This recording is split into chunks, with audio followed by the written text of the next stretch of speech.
Hello, everyone, and welcome to my YouTube channel. My name is Selma, and I would love to do a presentation for you guys today about the reading crisis in Morocco.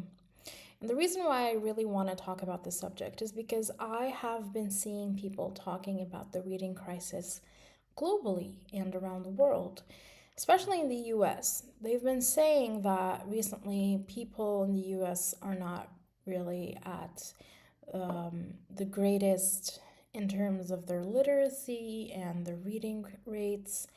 And I figured, why not talk about Morocco? And in hopes of reaching a Moroccan audience or people who are interested in the Moroccan reading crisis in general. So a little bit about myself. My name is Selma, and I am 26 years old. For a living, I'm a teacher. I'm an English teacher, but I also have graduated um, from an English degree, and I minored in cultural studies. So, cultural studies has always been something that I really love, and I love to talk about the nuances, about different topics, and seems like the greatest thing to start for me personally is the reading crisis in general because back in 2023 I have been part of the World Literacy Foundation, and I have learned about the different literacy rates around the world. It seems like Morocco is still on the back burner, if you would say, in terms of reading levels and literacy rates. And so that's something that I would love to talk about today. So if you do enjoy this video, please like, share, and subscribe. I'm still new to this YouTube shebang, and I'm not sure about this, but let's get started. Okay, so the first thing that I would like to talk about is the sustained focus of reading. So, reading has a lot of qualities. We know that, right? We know that reading has a lot of qualities. And to sum up this whole segment of the presentation, I would like to say that reading makes your brain powerful. This is something that I want you to remember, and I want you to understand throughout this presentation is that reading is not only good for you in terms of your career or your advancements in life, but it makes you a different person, and that is in the positive light. So let's figure out what are the things that reading helps you with. So the first thing we have is reading changes your brain. Reading is not just something that you do that doesn't affect you. It is something that really changes the physicalities and the chemistry in your brain. And when you are reading, you are not only engaging with words, you are engaging with visuals in different parts of your brain. And there's a lot of circulation of blood going around in your brain and fixating on different areas of your brain. And you're seeing a lot of visuals, and you're experiencing a lot of feelings, and it all accumulates into making your brain function more, strongly and better. So reading actually changes your brain and it makes it function better. So that's something that I want you to remember and to really notice. So there are some studies that have been conducted on how reading affects your brain. Reading is one of the triggers of emotions and spatial recognition. So when you are reading words, you're not only seeing the words on in a book or on a screen, but you are also um, understanding the spatial elements within your own understanding, and it triggers your imagination by doing that in the first place. So that's something very interesting. I did not really know how reading really can affect your brain in that way.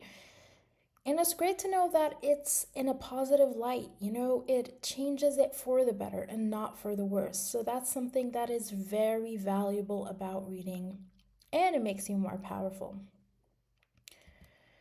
Now, reading also makes you smarter. Reading is something that makes you think better, and it doesn't make you only understand the words that are in the text, but it makes you interpret and understanding things in a critical or through a critical lens, which means that you are able to understand um, things in a broad perspective and not just confined to the words that you see. Of course, this may seem all, you know, very clear to you when you're thinking about it. It's like, well, of course, reading, it enhances my imagination. It makes me think about things. But do you know that when you are using these skills, you can actually take them outside of reading and use them in your day to day life? So, for example, if you are able to have feelings while you're reading, and you're using things like empathy and deeper understanding and deeper awareness, you can use that in the same way, using it with other people in real life. And that really helps you become a reader in your own existence. So you're not only reading while you're sitting in front of a book or a screen, you're actually reading in your existence, in your own existence. So you're reading other people's emotions, you're reading their faces, you're reading their body language, and you're communicating. So, this is a facet of deeper communication, and that's something that makes you smart. It makes you intelligent, and it definitely helps you connect with other people in general, and it helps you define your existence and personality in this world.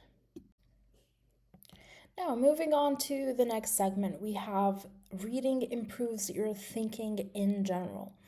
And so, when you hear that, what are you imagining? Are you imagining yourself being able to um, think more critically? Are you imagining yourself to be able to use your emotions more thoughtfully? What does that mean for you? Well, there have been different studies, and it says that reading really enhances your capacity for thinking in general. So, what that means is that when you are thinking, you're thinking within some limits of your own, boundaries. These boundaries could be self installed in you. You've made your own boundaries in thinking. Maybe it's your worldview, your religion, your understanding of existence and the world and everything. But reading actually helps you enhance and improve your thinking in a wider way, which means it really increases the levels of the fringes around your thinking.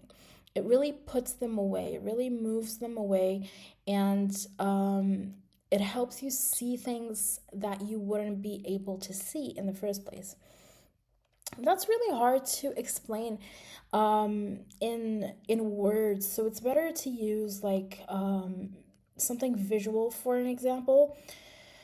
Think about the movie The Maze Runner. I think a lot of people know this movie. It's a really big franchise back in, I think, 2024.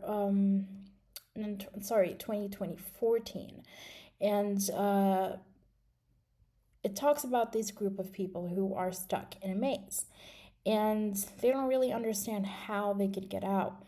And so they have to map this structure of the maze.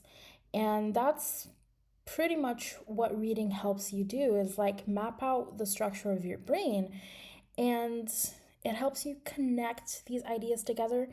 And if you think about it in a neurological way, is the connection of neurons. It is the connection of neurons, and it gives forth and it births this new connectivity that helps you um, create new ideas, and it is the birthing moment of creativity.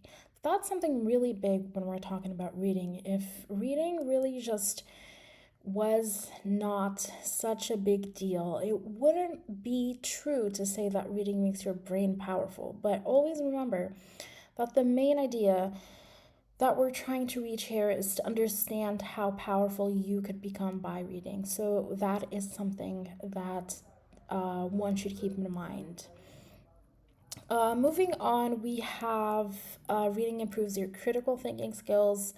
Of course, critical thinking skills are hard to develop without reading, actually.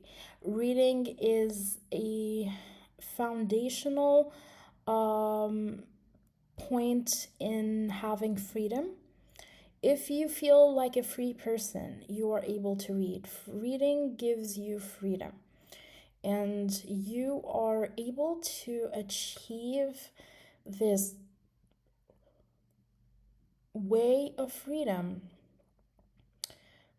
that people a long time ago did not have. People a long time ago did not have, especially because literacy rates were very low throughout history. So you are the shining beacon of freedom if you are comparing yourself with your ancestors. And that's because you can read. That's the first thing. You are a literate being. But critical thinking is freedom being practiced. It is when you are able to um, think about something from critical lenses. So I am wearing glasses, as you can see, and these glasses have lenses. Although I have my own lenses, which are my irises, I can't really see well using them. I have this sort of like disturbance within my own lenses that makes it hard for me to see. So I wear glasses, and these glasses are a periphery of vision that I can see through.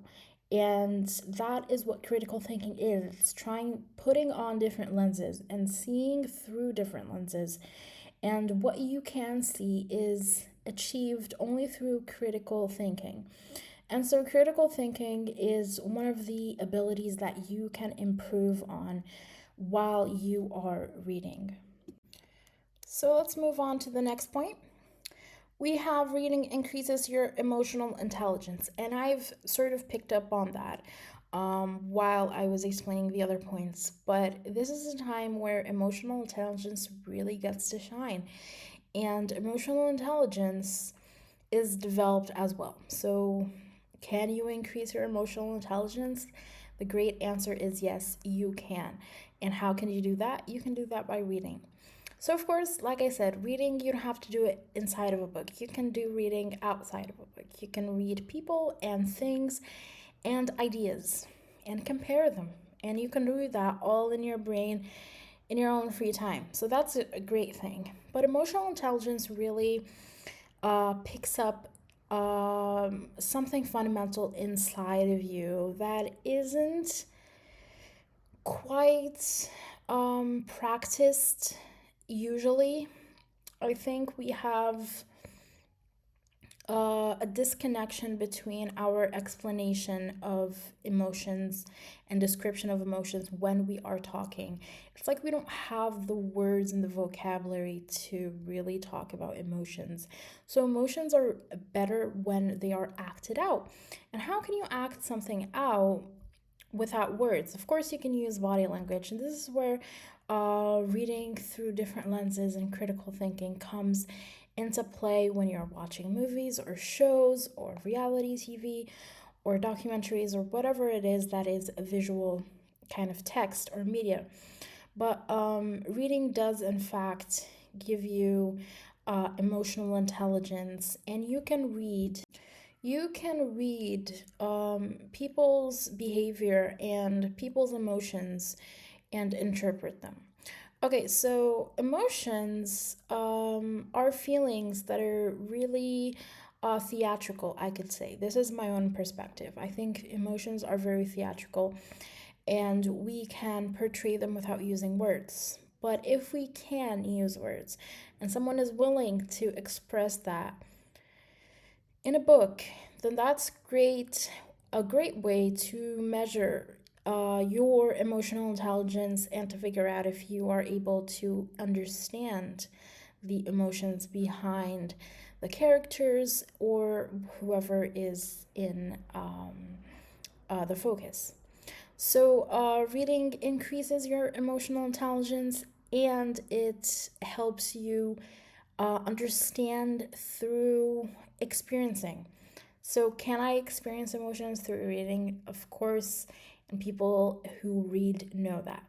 People who do not read do not know that. And if they did, they would love to read because experiencing emotions is just like watching a movie or watching a show. And I think in general, I haven't really conducted anything to uh, back up my claim, but I think there are more people watching videos, listening to music, and watching TV shows than they are reading, especially in Morocco. So there is that.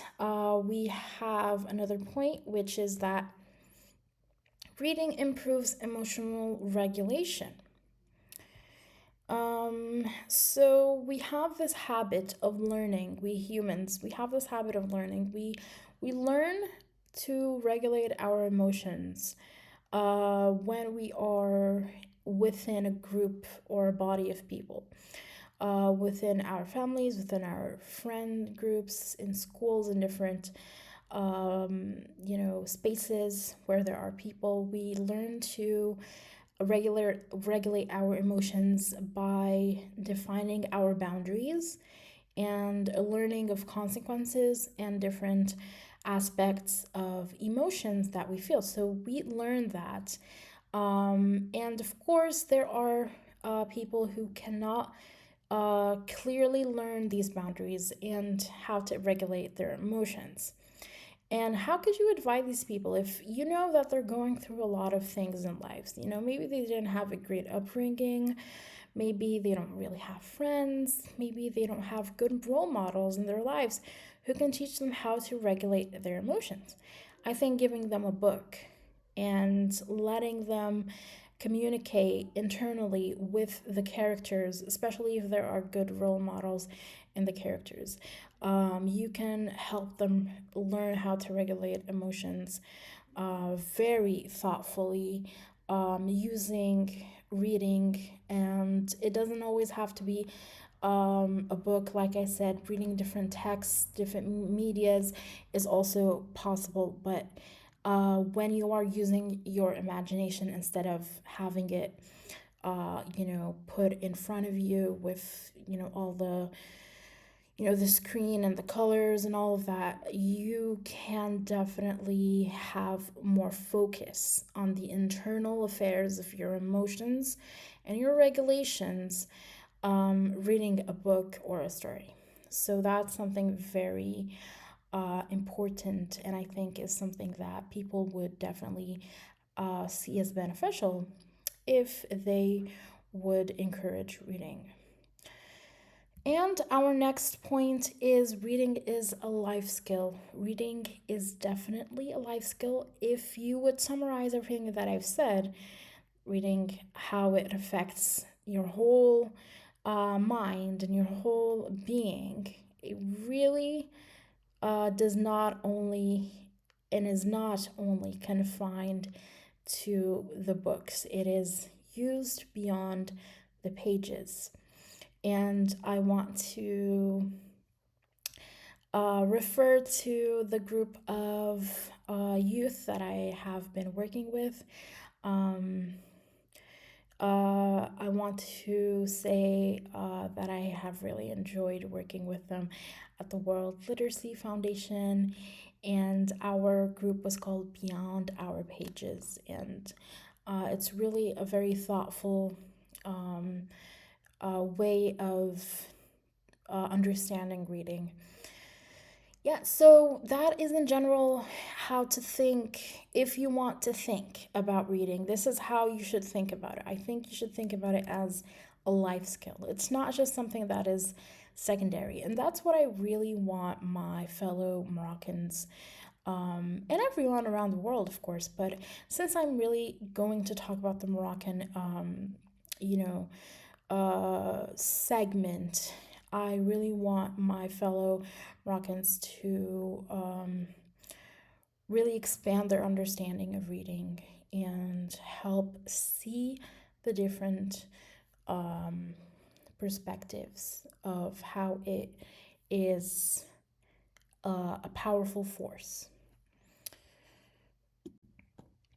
All right, so let's take a moment to digest everything and move on to our next slide, which is going to be about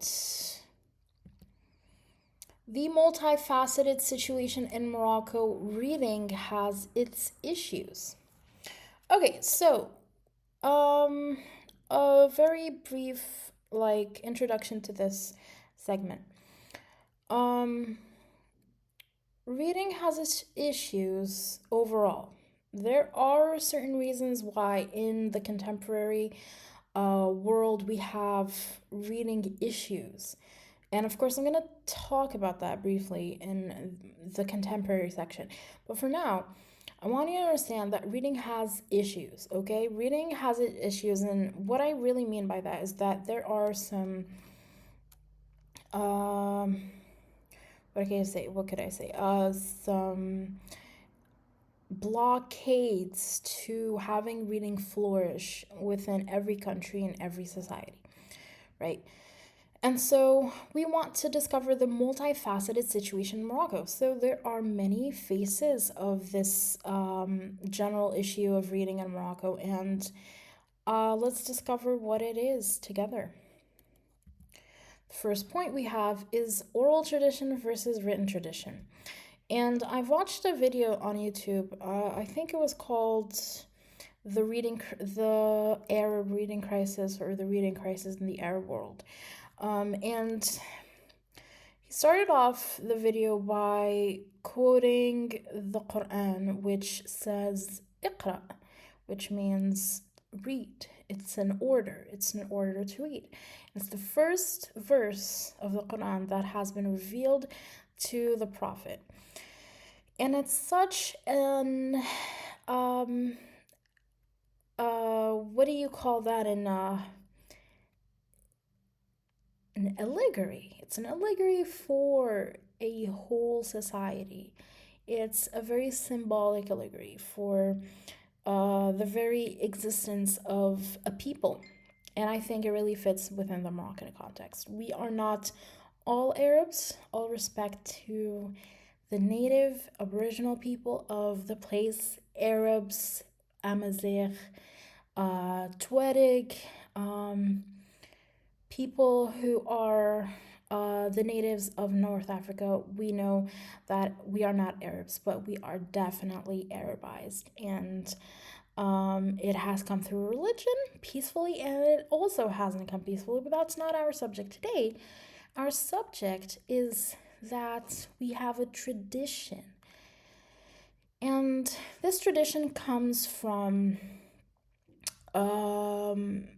the Arab world and the native Amazigh world as well. And this tradition is about the clash or differences between the oral tradition and the written tradition as well. Okay, so for example, in our societies, I say it in plural because we're not just a homogenized society, we're multifaceted as well. We have different identities, and I will mention and talk about that later, but oral is much more stronger in its existence, in its presence in our societies than written tradition. Of course, the main reason why that is because the literacy rates are low, and the people who know how to read are the ones who are in very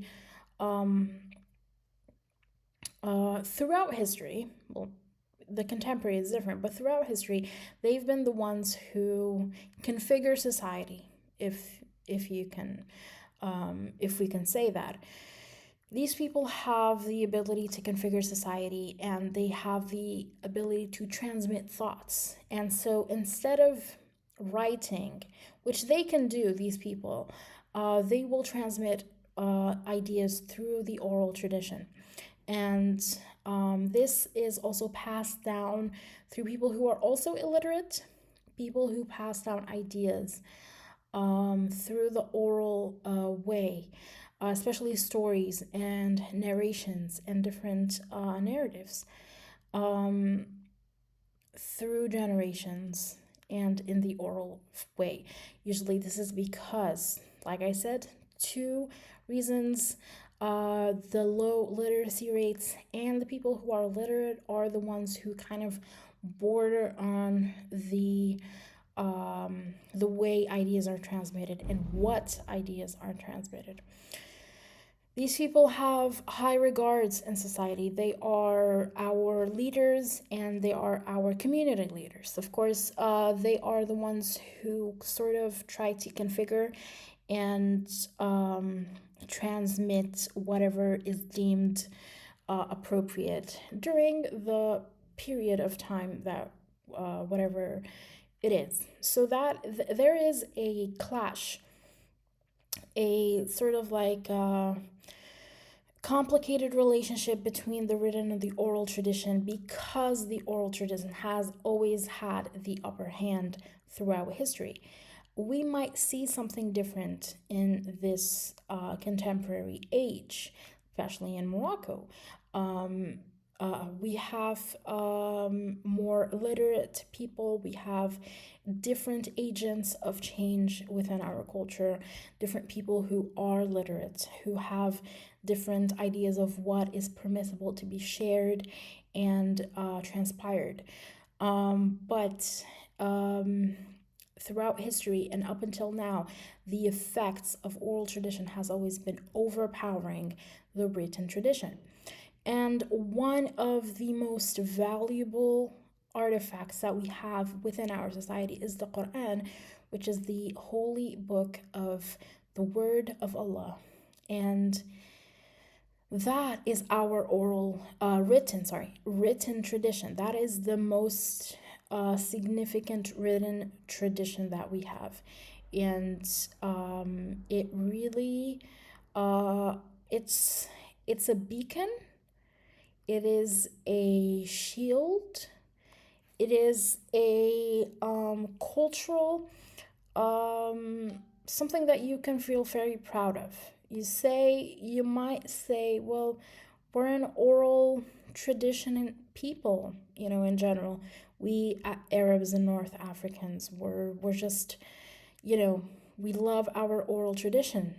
But we can say that we are proud that we represent the written tradition, which has gotten, of course, a very valuable position within the society and all over the world, of course. All right, so let's point out another multifaceted situation in Morocco. Low literacy rates. All right, so that is one of our issues that we have within Morocco is low literacy rates. And we know that it's an issue. Everyone knows it's an issue, actually. We talk about it very frequently within our families and friend groups and schools and universities. We talk about the low literacy rates. And it's because I think mainly it's because we don't really have this deeper reverence for the period of life where children are schooled, which is childhood and teenage years. I think that because more parents do not have this reverence for this period of time and will take their children out of school and will put them in these adult like lifestyles where they are working or making families or doing different jobs in society that is different than what we usually do in this period of time that we have all agreed upon, which is that childhood is a perfect time where people should spend um, their time learning, to become literate, to become readers, to become critical thinkers, to learn how to regulate their emotions and enhance their critical thinking skills and their thinking abilities in general. So I think that's something that people do not fight against enough. I think, especially when it comes to talking about the government, we're not doing enough. I personally, in my life, have seen people who are very young who are working in, boutiques or shops or grocery stores, and they shouldn't be there. They should be in school.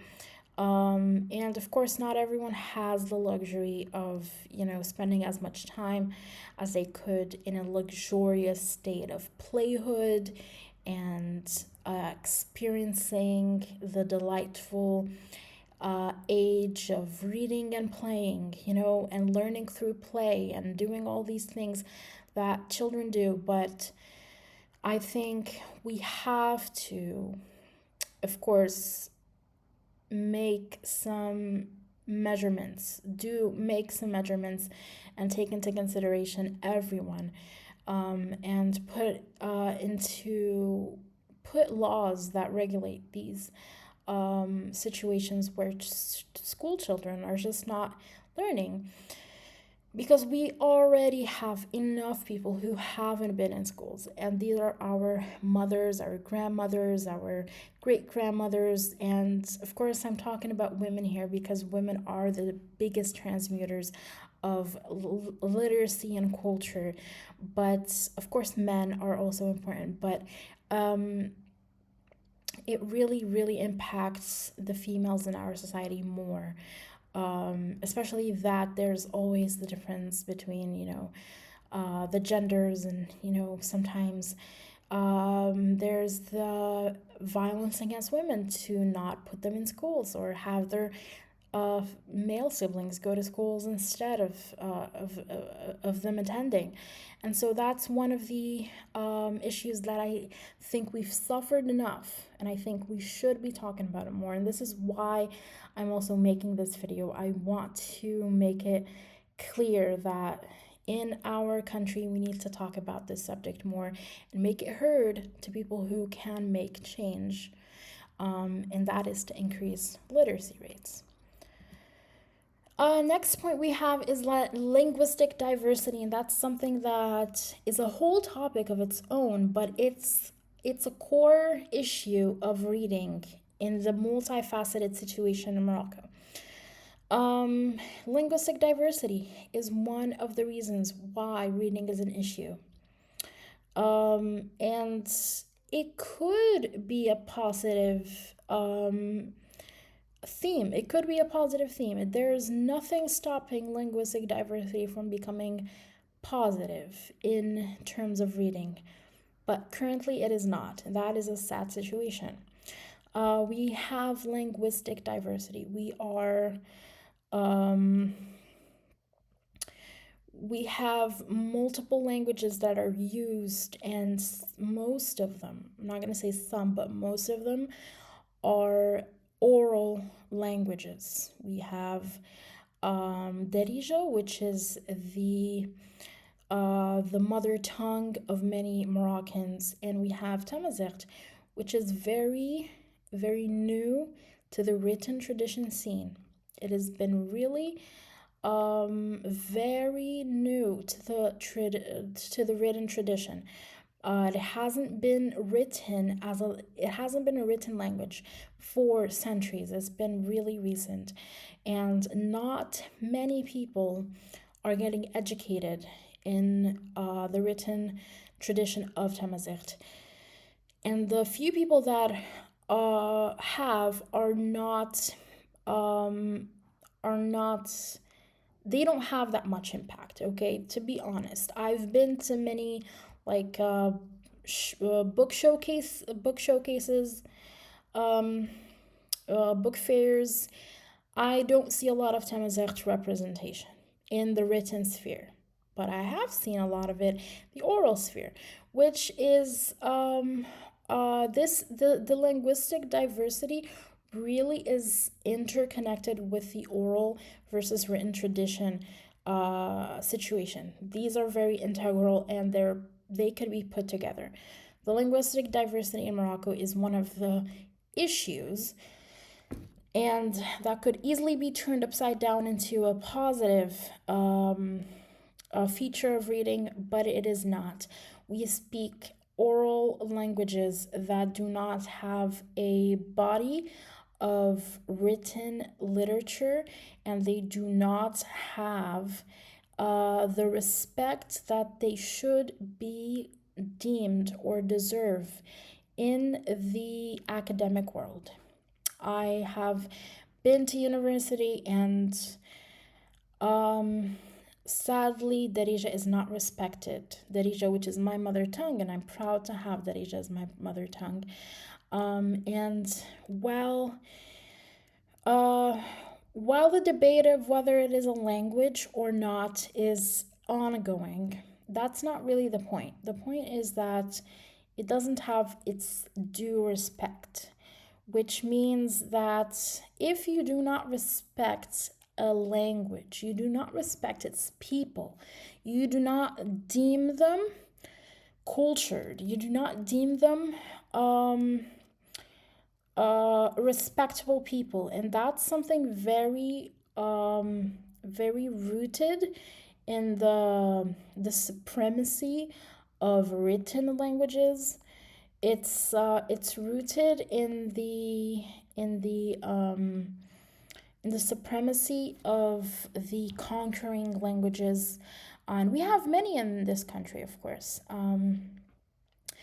And it's rooted in the negligence. It's rooted in the negligence of the peoples who talk with using these languages, who use these languages in their daily life. There's a negligence of their respected cultures and their diversity in society.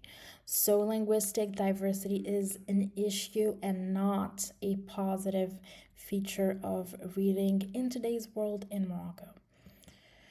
Another idea that is also integrated with the rest of these points that I've made is linguistic identity, and so this is something that is also a very integral part of linguistic diversity. And just like I said, we're not respecting these people enough, and we don't respect their identities. And it's not that these people can't speak for themselves. I'm not talking about these people are unable to speak. These people can speak. It's just that they're not represented. They're not represented enough. And their identity is sort of like growing within instead of growing outside. It's not getting a lot of like limelight. It's not getting a lot of like recognition. Could linguistic identity be a positive part of reading? Of course they can.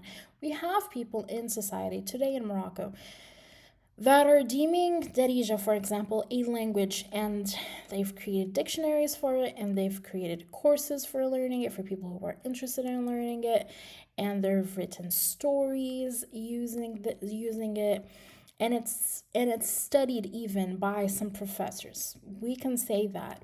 And of course, for Tamazight, there are many proud Tamazight people in Morocco um, who love their language and love their identity and love to showcase themselves. But they're not getting a lot of attention on the national level as much as they could. I mean, it's this what can I say?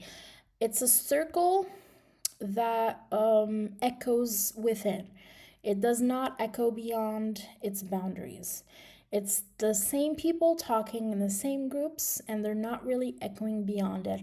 They're not getting the representation of their identities, their linguistic identities, as much as they could. So that's what reading in Morocco suffers from in its, let's say, its cultural, linguistic, traditional, um, and literacy aspects in general.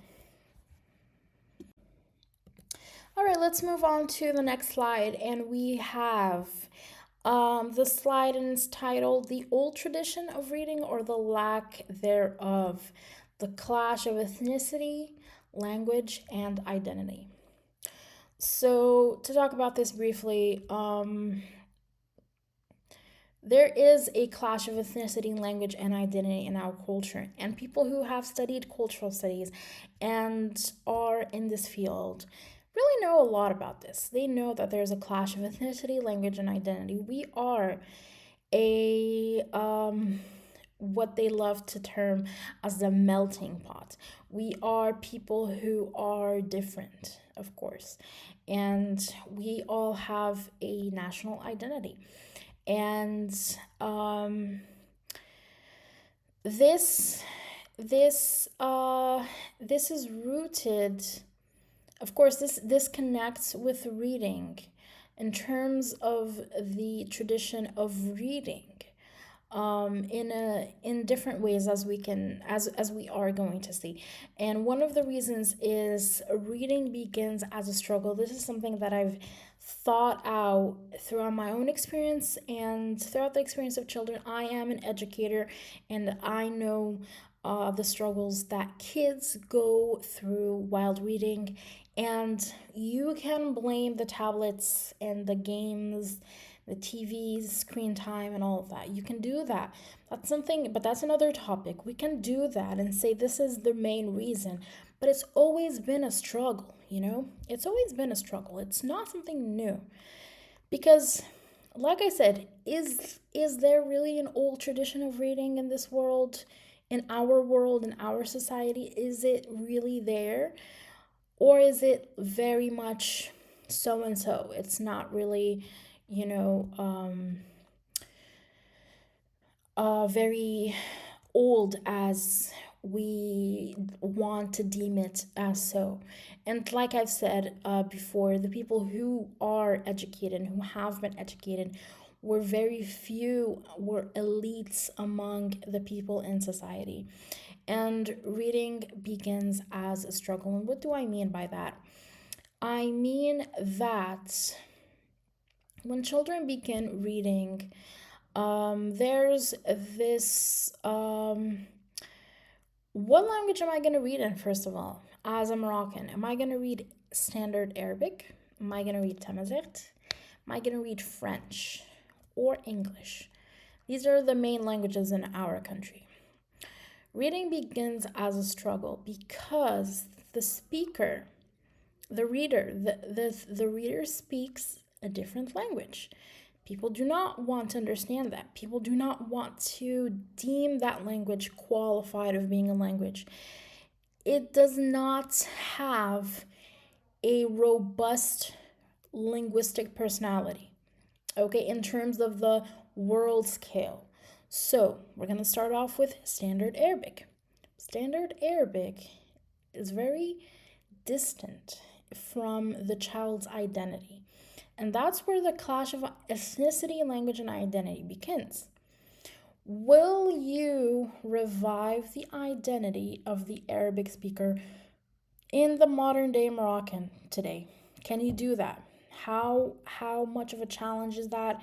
And are you able to do that? Is that something doable? Because people have tried um, throughout the late decades of the last century. The government has tried to do that. It wanted to revive the Arab identity in school, um, by using Arabic. Arabic is like is the closest. Of course, we have Tamazight, which is closest to some people, but not all people.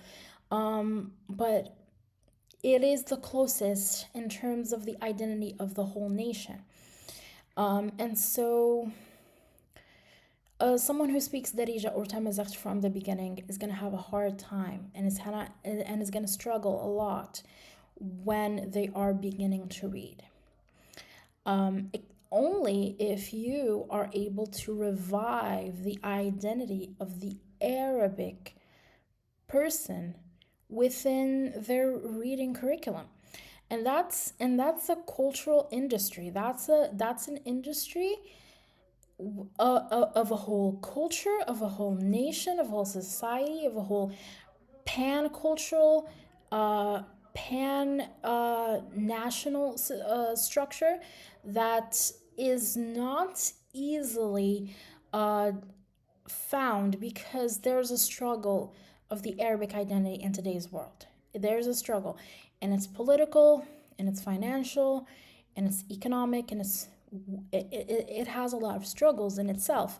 So to revive it, it's not always feasible every single time. So it might have been feasible in the 70s or the 80s, but it's not really feasible now. And so the next thing we have is French. And so French is also distant, but it's close to some people, but not all people. Like I said, it's close to some people. Some people speak French from their houses, from their upbringing, from their environments. They speak French, but not everyone. So French is going to be the second choice, and sometimes first choice. But it's also going to have its issues, because can you have the identity of a francophone installed in a child from a really young age? Can you really have that?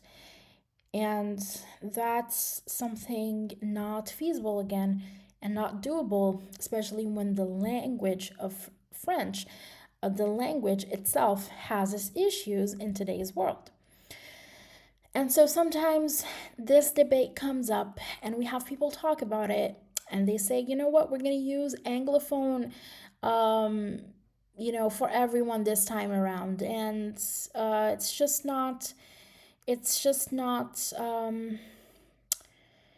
sad situation, because, of course, these people who speak oral languages like Darija just don't have the capacity to become fluent readers in their own mother tongue, and that's really sad. That's what helps us to come to the colloquial dilemma. So, Darija is, in another words, is called the colloquial. I was trying to find a very good translation for the word, and colloquial is the best translation for the word Darija, which means the colloquial. It's the colloquial because it is what people speak. And it's a dilemma, sadly, because, like I said, it's oral, not written. It's not considered a language. People fight over whether it's considered a language or not. Academics don't take it seriously. A few have made some efforts to make it into a language, to formulate a dictionary, write stories, all of that. But these efforts are very, um, I'm not going to say unfruitful, but they have been marginalized most of the time. So there is a colloquial dilemma which really affects the way the person is integrated into the world of reading from an early age. And it always comes back to the clash of the person's identity in the language and their ethnicity as well. Some people don't even speak Darija, some people speak Tamazight or Tarifit or some other native languages that are also oral most of the time or newly written languages. So the colloquial dilemma is quite a dilemma, and I've kind of talked about it a little bit before. So let's move on to the next part of this segment, which is the identity formation. Now, the identity of a Moroccan is very special.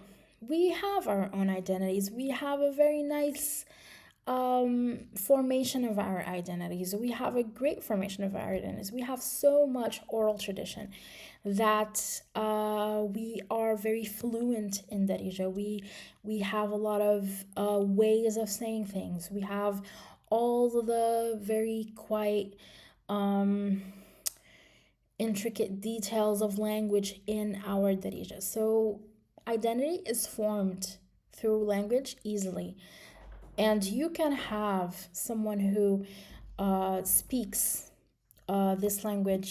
So, like I was saying, the identity formation is feasible and it's doable and it's already been done. And we have a strong presence of Moroccan identity in our nation and outside of our nation.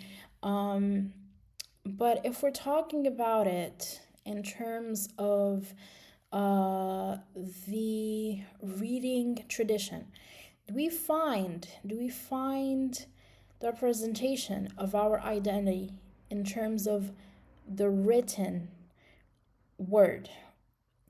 We have recently been finding it throughout different medias, through movies and TV shows and all these TV programs, and especially on social media. And this is another topic, but we've been finding it recently through different medias. But is it still found within the text? That's something that I think it's an industry that people need to think about. I think it's an industry that readers and writers in Morocco, and this is a message for them. I want you to help create a written identity for the Moroccan person because you are the people that are responsible for it. You create the identity for the people.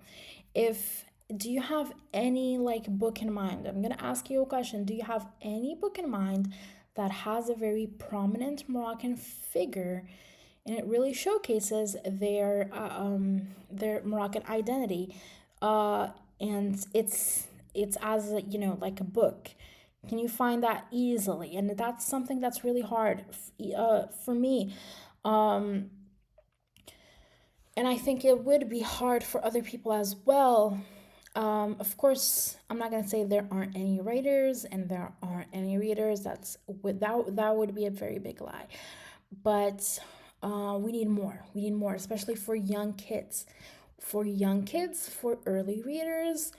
And recently, I'm not gonna say what Facebook page it is, but I've been seeing this advertisement of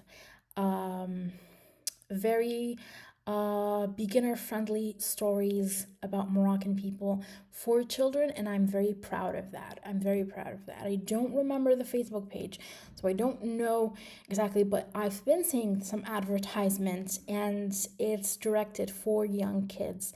So that's something that's very helpful. And so we also have another slideshow which is going to talk about the psychological implications. First thing we want to talk about is difficulties in language learning. Language learning is difficult for people who do not speak the language.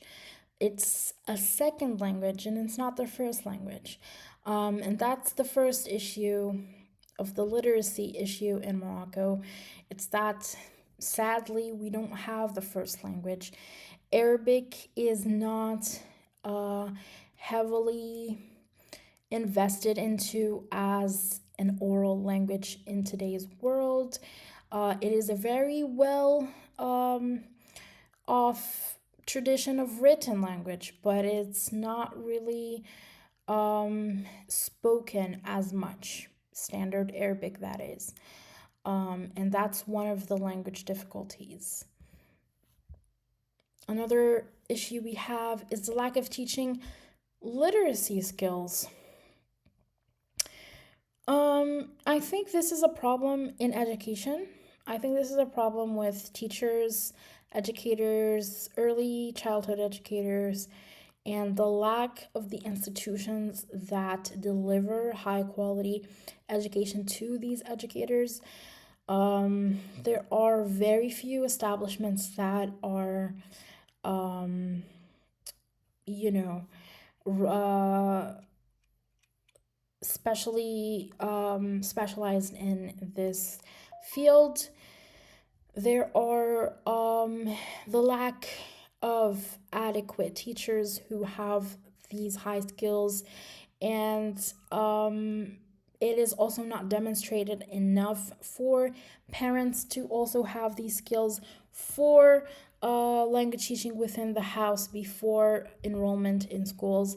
So that's also an issue. I think I don't have the solutions. I don't really have the solutions. This could be another topic of research for me to make if I would research of, how to increase literacy skills and teachers who have literacy skills within the country to influence our future generations. So that's something that could be off topic, but is also very important. The next point we have is violence and repulsion.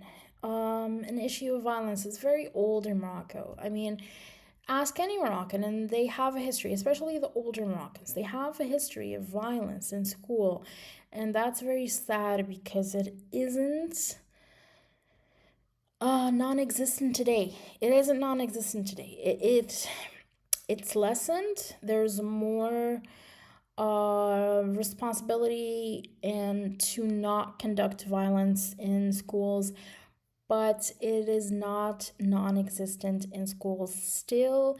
And there's a lot of repulsion towards reading. And this is something of an emotional issue that people have once they are freed from school, because school is like a prison and it's turning into a prison, and there's a lot of violence and people start hating reading, and that's just something that a lot of people have. If you ask the Moroccan, they don't like reading. They don't like reading. They think it's boring. They think it's very unnecessary. They think they don't have the time for it.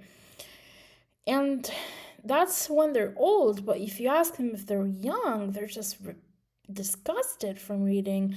These children do not want to come close to a book. And it's because of the violence that is used to implement teaching literacy skills for these students instead of being very, very, um, you know, smooth and very deliberate in teaching these skills carefully. They use a lot of violence, and it has taken a toll on an emotional level, on a grand scale, a very big grand scale all over the country. I just remember the conversations that I had with my own, fellow peers and family members, and they have a history of violence and repulsion in their own circulum vitae, if you would say, that has been a blockade against flourishing in terms of reading, and that's really sad. The lack of self reflection in reading. The lack of self reflection is also another psychological implication. Um, the reader is not represented, and therefore the connection between the reader and the voice of the written is not there. So there's no connection, and you can't self-reflect if there's a whole other identity unless you've been creating a very broad identity. That's something you can do for fun and for personal development, but only after you've had your own self reflection, at least admit it. So, if you're reading and you don't have any sense of identity while you're reading, you can't really have this global identity. You can't be a global citizen. You can't understand the experiences of other races and other people and people of other religions. And of course, it's not just the text of the book which matters, it's also the texts of movies and all of that. And there's that being done in other, but I'm talking about here about the written word and reading, especially. If you don't have your identity being self reflected back to you, you're not really going to move past the stage of, your own reflection and being able to understand other cultures and other peoples. So that's also it goes along with everything that I've said so far, which is you don't have your representation reflected back to you. You don't have your identity being represented. It's not there for you to see. You can't self reflect. You can't connect in the end. That's also a very bad implication of the psychological sphere of reading. And lastly, the lack of representation, which also goes along with self reflection. Um, I don't feel represented as a Moroccan person, as a multilingual person, as someone with the ability to read in multiple languages, talk in multiple languages within the screen. And there's I could say, a stagnation of representation. If I could be more politically correct, it's not a lack of representation, it's a stagnation of representation, because I've watched enough movies and TV shows to feel underrepresented by purpose. I don't feel represented because there isn't much effort from people who have the means to put someone like me on the screen. I'm not saying that I want to be on screen, but someone who represents me on screen, on in a movie, in a book, in a TV show, and it's limiting. It's limiting for the Moroccan identity, and I think there is a good effort. I would say it's a good effort uh, for the representation of youth, Moroccan youth, on social media. There's a good representation of people, of the youth on social media, but it is not in the written book yet. I still have hope. All right, let's move on to the next slide, and we're coming to close to an end. We have the cultural and political institutions that are influencing, or they're merging influences to the field of reading. The first idea I have is reading has not been known to be fruitful yet, and that is an unfortunate, a very unfortunate result of not having enough people who know what reading is in the first place. Reading has not been known to be fruitful yet. And I've started this video with saying that reading can make your brain very powerful. And that's something that not a lot of people know, sadly. Reading culture is relatively new. I have seen a growing existence of reading culture. Um, for different languages, but also for Arabic.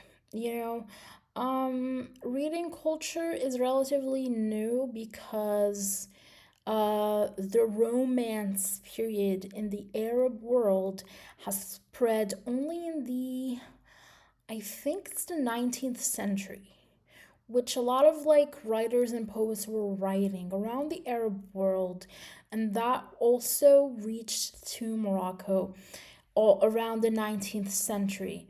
Um, and so it's relatively new, it's not very old. And of course, that also could be generalized to talk about the whole world, especially with a printing press and the creation of printing and distribution and editing houses and all of that. But it's relatively new, and that's something we have to acknowledge. That is also an influential, institution in general. The next idea we have is the issues and educational policy. We have a lot of educational policies, but they're not adequate. They're not doing their job. It's not enough. There's a lot of things to be reviewed about the educational policies in our country.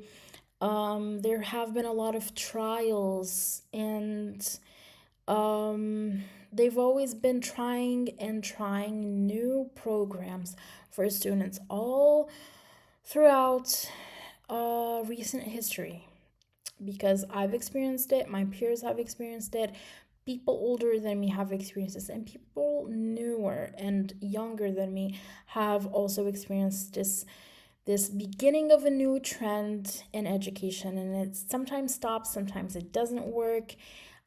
It's a trial and error kind of situation going on for years and years and decades. And I'm not sure, is it not enough studies being conducted? Is the educational policy not being revised enough? I'm not really sure because it's not really my domain. But for people who work in the educational policy, I would do some research and talk to these people. I would love to talk to these people and see where we are heading in terms of the future. Because I want to see something being implemented that works, something that really works for everyone. And we have been doing some things recently, and I'm quite positive and hopeful about these things. Let's see where they take us in the future. Next idea we have is parental influence. And I'm happy to see that a lot of parents are very excited about their children and about their children's education.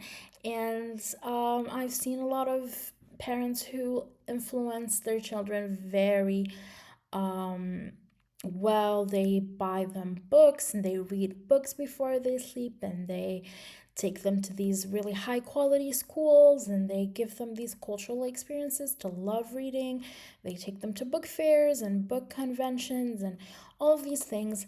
But there's also a downside, a huge population, or maybe a one that is even bigger than the one that I was talking about, are the people who do not really care.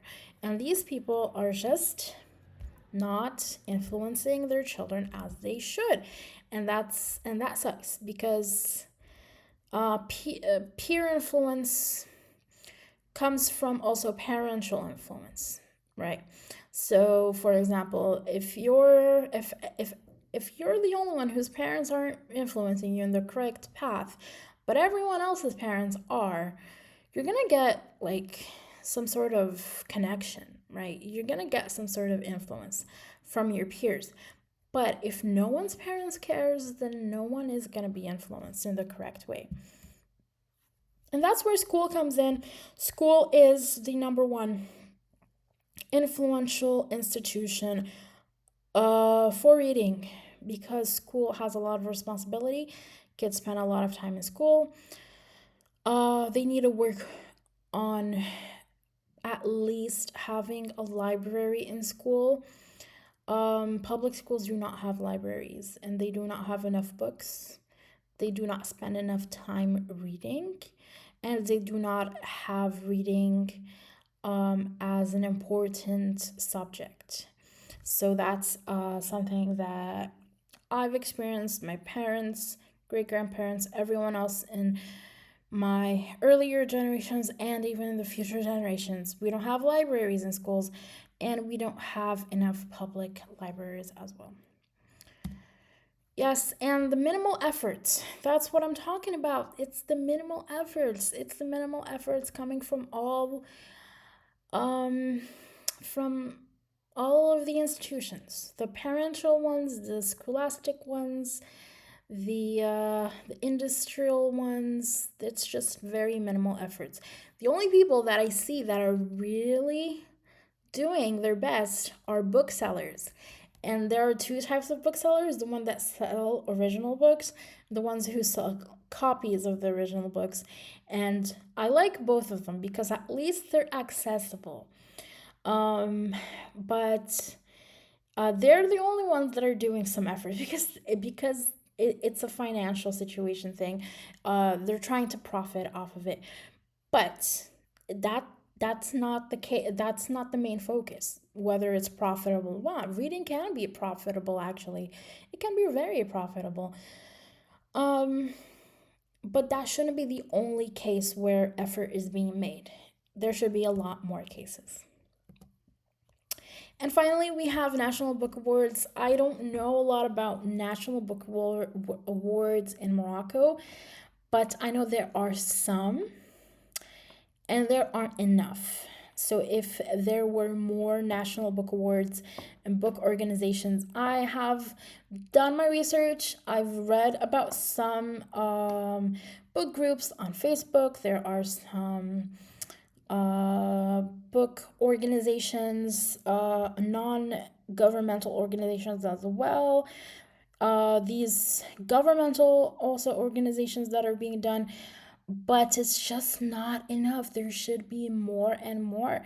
And National Book Awards are very fun. A lot of people feel the competitive edge and uh, they want to write books and they want to write stories that catch people's attentions, and they should be celebrated. I think we should celebrate our authors and read their books. I think we shouldn't put foreign authors before the Moroccan authors if they're professors. I don't think professor books should be sold for 5 dirhams in the street, the local street vendor, because no one cares about his books. I don't think so, because I've seen that. I've seen all these like college professors who wrote books, and their books are not getting any type of recognition because there aren't any National Book Awards and there aren't any institutions that care about Moroccan writers uh, enough. And I would like to see more efforts being done. Now, for the next segment, which is our last segment, and this is quite long, but I want to talk about the contemporary state of reading in Morocco. The first thing is that media consumptions differs every decade. Yes, media consumption differs every decade. Every decade there's a new type of media, and we've seen that a lot with like new apps and the TikTok era and the Facebook era and all of that. And we see people blogging on the internet in the recent decades. We see people, we've had people read magazines before, we had people read newspapers, and that's great. That's great. But um, also e-readers. E-readers are great. There aren't enough being sold. I haven't seen much being sold, but if we are in a world where everyone has a cell phone, we could have a world where e-readers could be easily found, you know. But again, like I said, um, the written book, the written word is getting a little bit marginalized. So that's something we should keep in mind. Of course, everyone knows this. We have the attention span of a goldfish. That's bad. People know that. It's very known around the world. We have the attention span of fish recently. Um, and I don't know what the implications of that in general, but it's a contemporary issue and we need to fix it. And I think it starts from the beginning where children should not be iPad kids. Instead, they should be reading visual books. Visual books, books with pictures and colors, because colors are interesting. You know, in my generation, people used to read the dictionary, you know? People don't do that anymore, I think. People don't do that anymore. Um, Weak distribution and editing houses. Yes, weak distribution and editing houses. We don't have enough money flowing around for that. And there should be. I think people who have money don't consider reading profitable. Editing houses. One of my all-time dream was to have an internship in an editing house, like the Penguin editing house. But they don't exist here in Morocco, and that's kind of sad. But there are a lot of editing houses that just don't have a lot of strong distribution skills, and they don't have a very big audience. And I think that's a marketing issue. That's just a marketing issue. Low engagement. Yeah, people just not engaged with books anymore. I think there's a growing trend, which I'm gonna connect to this next idea, which is a growing efforts. There are growing efforts on the internet. I've seen some booktubers and YouTubers and people on social media that love um, to engage with reading. And so that's that. I think that the next point is going to be Ciel, which is, I think, Salon International du Livre, something like that. I don't know. I forgot, sorry. But yeah, it's a national book award, book fair. Yeah, and book convention. And it's lovely and I love it and I attend every year because it's in Rabat City and I live close by, and it used to be in Casablanca, which I haven't been able to attend, but I love it and it's great and I love to see, and I wish there were like two or three more around the year so we could have more book fairs and book um events around the country. And finally, there is the popularization of booktube and book talk. A lot of people on the internet are talking about books lately and in the last decades, especially on YouTube, and they're all from all over the world. I follow a lot myself and I wanted to be one myself, but I'm just not that big of a reader and I can't really talk about books that much for that long. Or maybe I just never tried. But there are Moroccans on the internet as well, and they are doing their fair share of efforts, and that's great to see.